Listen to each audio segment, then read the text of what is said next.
I am absolutely traumatized by some of those. Some of y'all need Jesus, like for real.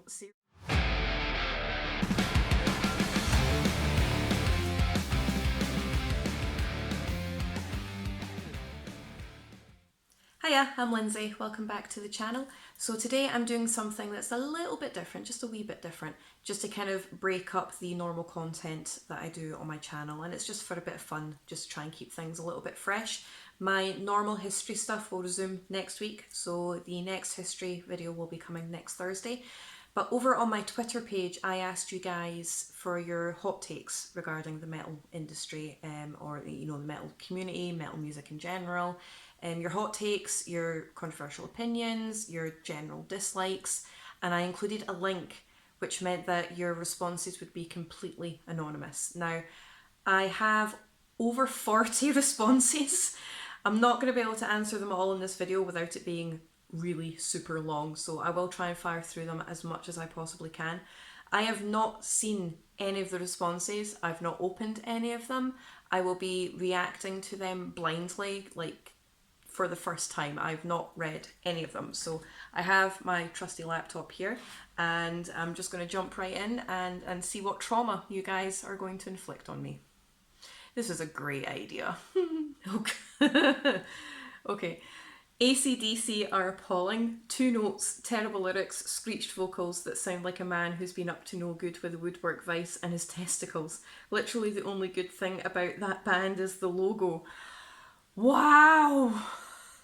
You're salty. I don't know who this was, but that's a whole lot of salt right there.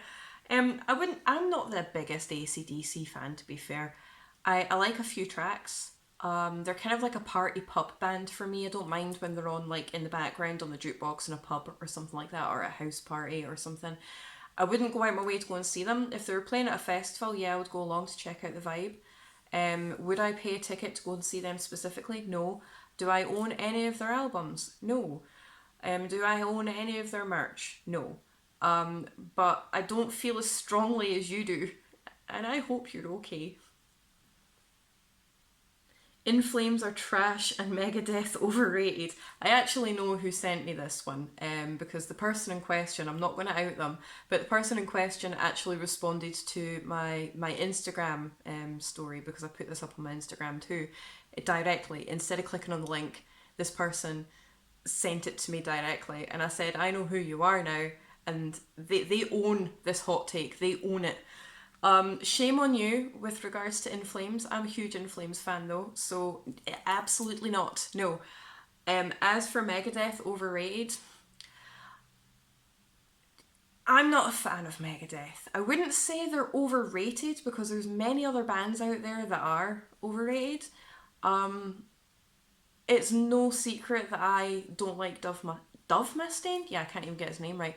Dave Mustaine. There is absolutely no secret that I don't like Dave Mustaine. I cannot stand his vocals. I never have done. I've seen them live a couple of times and I've hated them each and every time. Could not stand them. Now, I appreciate them musically and I completely respect Dave Mustaine with regards to his ability to write music and write riffs and things like that. He is an absolute riff master. Vocally, however, he sucks. So I wouldn't say they're overrated, but I'm not the biggest fan. However, with regards to In Flames, shame on you. Absolutely not. No, will not stand for that. Right. Forgive me if I pronounce this guy's surname wrong, okay? I'm generally unfamiliar with this band in particular, so I'm kind of like, indifferent to this hot take. But Ronnie Radke needs to give up on Falling in Reverse. They peaked long ago. It's not really a band that I've ever spent a lot of time with. I mean, I know the sound because he's got a very distinct voice, right?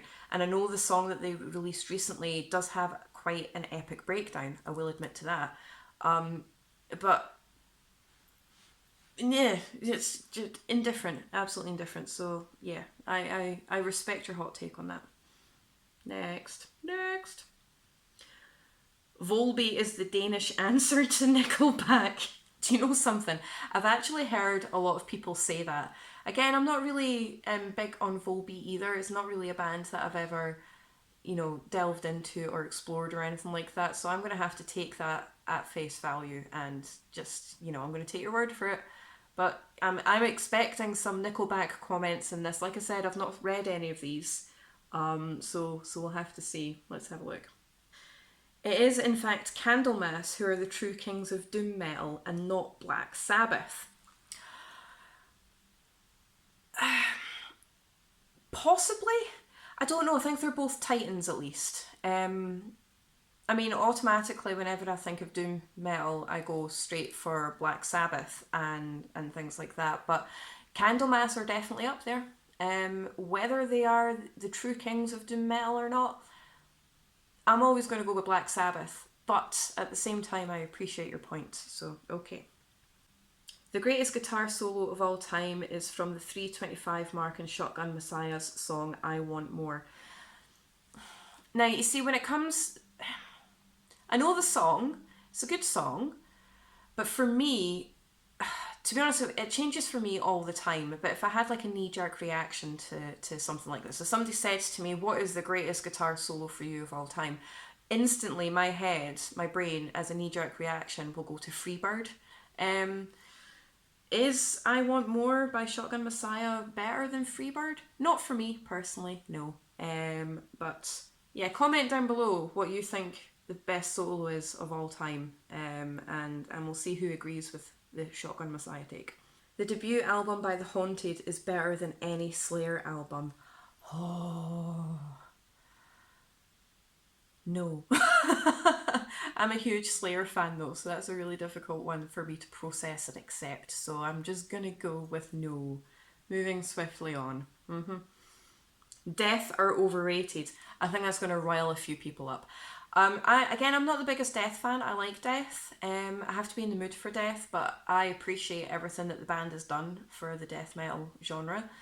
To say that they're overrated is quite dicey. That's a very salty take. That's a very salty comment to make. So, yeah, I'm going to move on from that.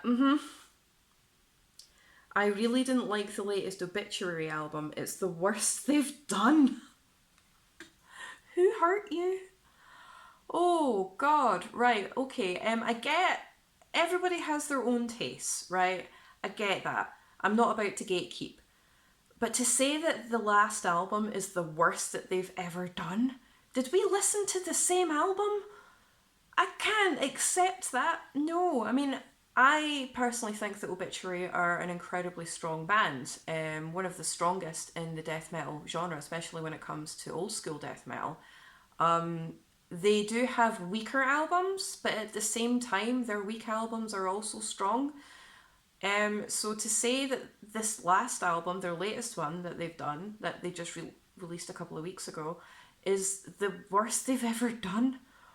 Oh, wow, okay.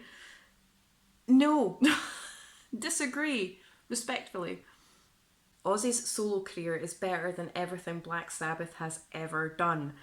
I've actually had a conversation very, very recently about this, or kind of like in that same kind of area. And I'm not sure if it's the same person that sent this, so I will quiz them afterwards. But personally speaking, yes, I'm inclined to agree, yes. Don't get me wrong, I enjoy Black Sabbath. I personally favour the Ozzy Black Sabbath over Dio. That isn't to say that I don't like it, because I do, but I just have a preference for Ozzy. But when it comes to Ozzy's solo career, there are so many bangers in his entire solo career. And I get a much bigger dopamine hit from his solo career compared to Black Sabbath. Again, I am not dumping all over Black Sabbath. I like Black Sabbath. I was actually listening to them this morning. But Ozzy's career, for me personally, is a preference. So yes, I am inclined to agree, and I am waiting for the hounds to come after me now. Yeah, okay. Oh God, oh no. Really? I'm going to try and keep this short because this is a proper trigger point for me. Metal gatekeeping is necessary. What do you class as necessary exactly? Because I'm going to use this as an example. So the whole media upheaval when I think it was Kim Kardashian was or somebody from the Kardashians, I don't know, I don't know who, I don't know individually who they are, but it was one of the Kardashians was seen wearing a Cannibal Corpse shirt because she's dating Travis Barker from Blink-182, or they're married, or they were dating or something, I don't know. But anyway, and I remember it sparked this whole debate on metal Twitter and just like across the board in the metal community. And I can see it from both sides, I mean, the people that are really up in arms about it, because, people like the Kardashians used to pick on people like us quite brutally, for our sense of music, our sense of, fashion attire and what we were into and our general aesthetic and things like that. People like us were picked on. So I get that people want to kind of protect that and will turn that around and say, well, you're a massive hypocrite. And I get that. And, it does call the whole poser question in. It's like, oh, well, you're just doing that to be a poser. You're just doing that to get attention kind of thing. And that might be true.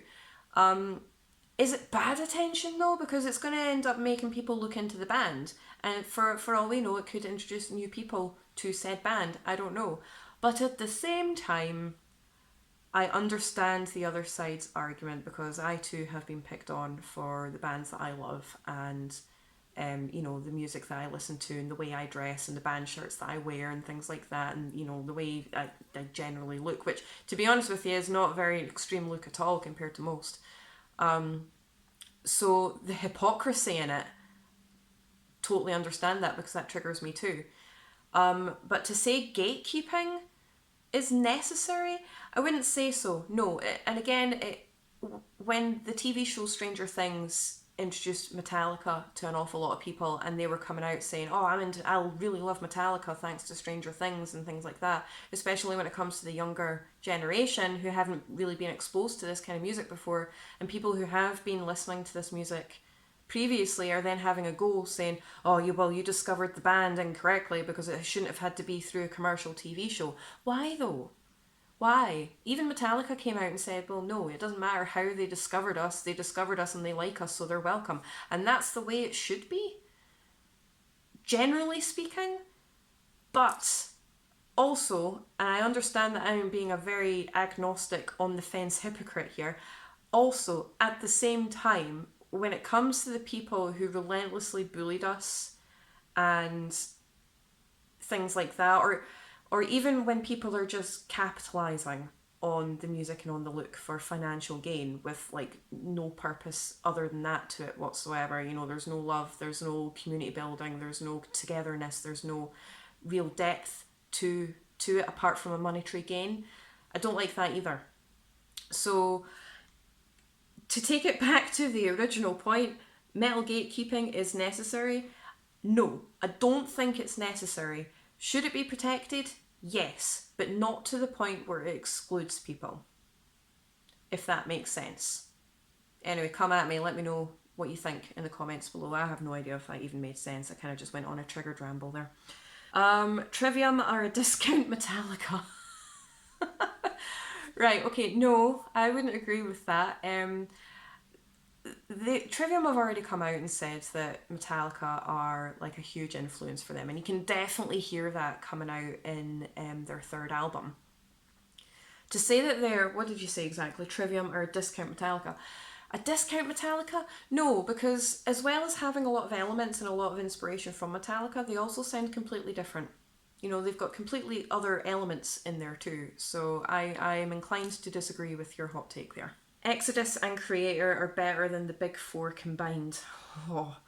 Right, okay, so I love Exodus and I really like Kreator as well.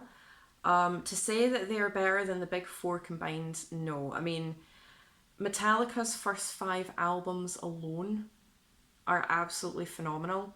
I'm a huge Slayer fan as well, and I've got every single album that they've ever done. So I appreciate Exodus and I appreciate Kreator, but to say that they're better than the big four combined, each to their own, I suppose, but not for me, no.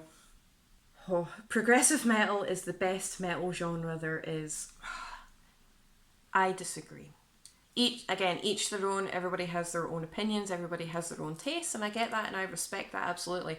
And I like a lot of progressive metal, but I do have to be in the mood for progressive metal. I do, because I think it can be quite, not heavy in the sense of heavy metal, but heavy in the sense of, you know, with the different time signatures and how layered it is, and it can be quite overstimulating for me.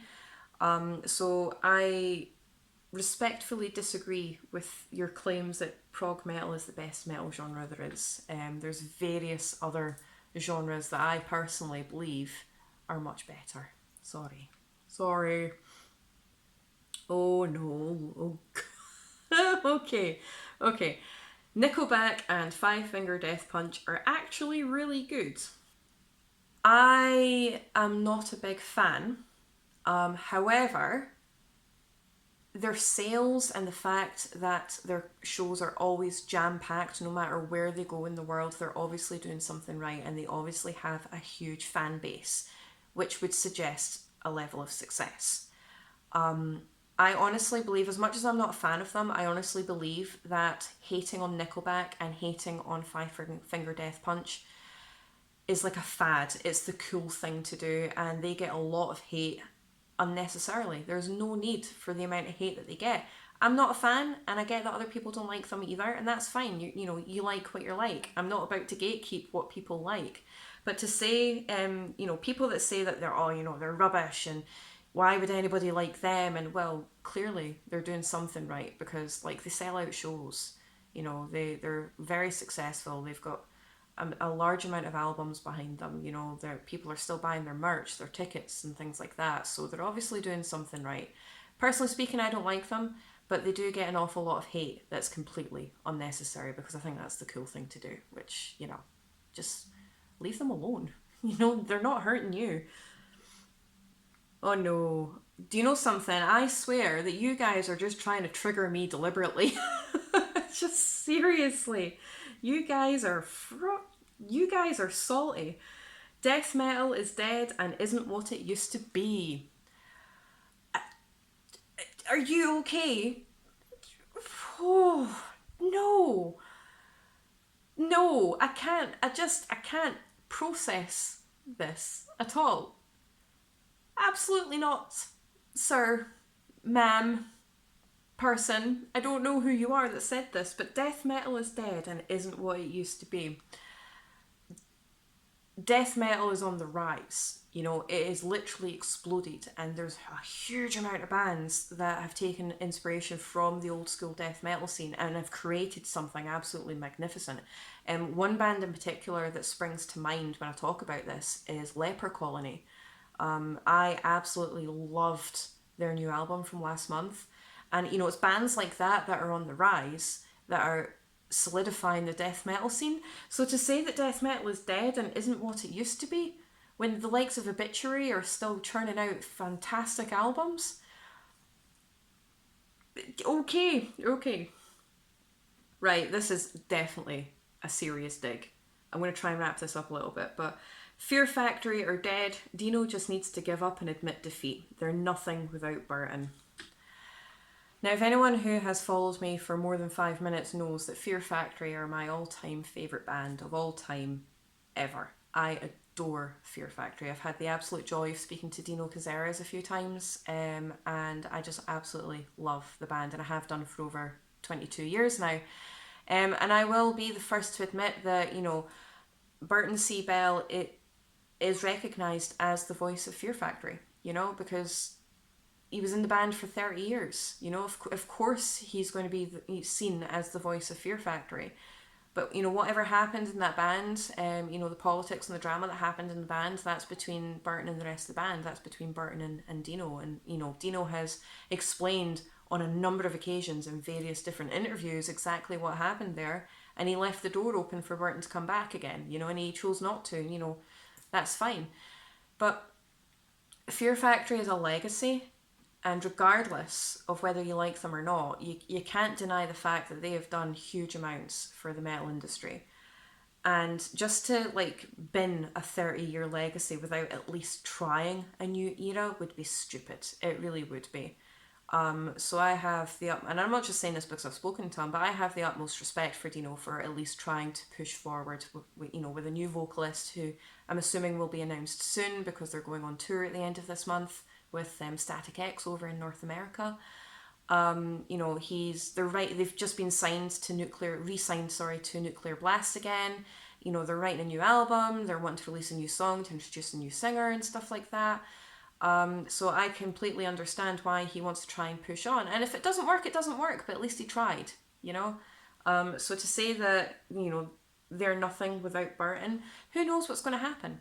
It could be hugely successful. It might flop. Nobody knows. We're just going to have to wait and see. But just giving up after all the hurdles that the band have jumped over to get where they are? No, absolutely not. That would be daft. Right, I think you're just wanting me to try and pronounce this band again after last week's video, and I'm going to try and attempt it again. The new Sanguisugabog album sucked. Again, it's not everybody's taste, and I have seen that it's quite divided, especially on metal Twitter. I personally really enjoyed it. I didn't expect to enjoy it because I normally don't like that kind of style, but I did actually really enjoy the energy from that record. It's just a really dirty, nasty, high energy album. But if you don't like it, you don't like it. That's absolutely fine. Right, I've only got a few left, so I'm just going to try and fire through them. Dave Mustaine is the best vocalist there is. Absolutely not. He's terrible and just no, absolutely not. You're just trying to hurt me, aren't you? You're just trying to hurt me. Ghost are rubbish. I can't say that word on here. Ghost are rubbish. They're actually awful. How are the pop rock gimmicks so popular? Well, they're obviously not rubbish if they're selling out venues and, selling records and going on tour constantly. And I mean, I get that you don't like it, but don't ruin it for everyone else. Come on now. Dave Grohl is metal AF, and that's a hill I'll die on. Completely agree, absolutely. And there's a common misconception that Dave Grohl is not metal and he should stop faking it just because he played in Nirvana and he plays, Foo Fighters. But if you actually heard him speak and his greatest influences, not to mention, the black metal and the death metal stuff that he actually does, he's a huge metalhead. So, yeah, I'll die on that hill with you, absolutely. People who don't dress the part aren't true fans of metal. Come on now. That's in the same vein as gatekeeping, You don't have to dress a certain way in order to enjoy something. Come on, you should know better than that. Black metal is cringe and just needs to stop. I get that a lot of it can be quite cringy, and I have said that in the past myself, and I still maintain that to this day. But I also like a lot of black metal as well. It's not all cringe. Some of it can be, but not all of it is. Metallica should have just quit after Cliff's death. Oh, I'm going to go with no, because there are a number of records and a number of singles at least that are absolute bangers. And if Metallica had just quit after Cliff's death, that would have been an insult to his memory for a start. And we wouldn't have some of the awesome tracks that, we have to this day. No, absolutely not. Last one, I've listened to the latest In Flames album and it's terrible, such a letdown. I've listened to the latest In Flames album that's coming out on Friday. By the time this video goes up, I think that goes out tomorrow. I think that they're back to their prime, personally. I'm super, super excited for them. I've listened to the album a number of times now and it's phenomenal. Absolutely. To say it's such a letdown, I'm not sure if we've listened to the same album, but each to their own. Seriously, there's a few in there that I think were put in just to trigger me and just to hurt my feelings. Especially that Fear Factory one and the Gatekeeping one, and I think I need to go and have a lie down now. Thank you so much for traumatizing me with your hot takes and your controversial opinions. I'm going to go lie down in a dark room with a cold compress on my head now and try and get over some of those spicy, spicy hot takes. If you could like, share, subscribe, comment down below what you think of some of these hot takes, and if you have any of your own that haven't been mentioned in this video, feel free to discuss as well. I'd be really interested to hear. Once again, thank you so much for the support. I really do appreciate it, and I'll see you in my next video.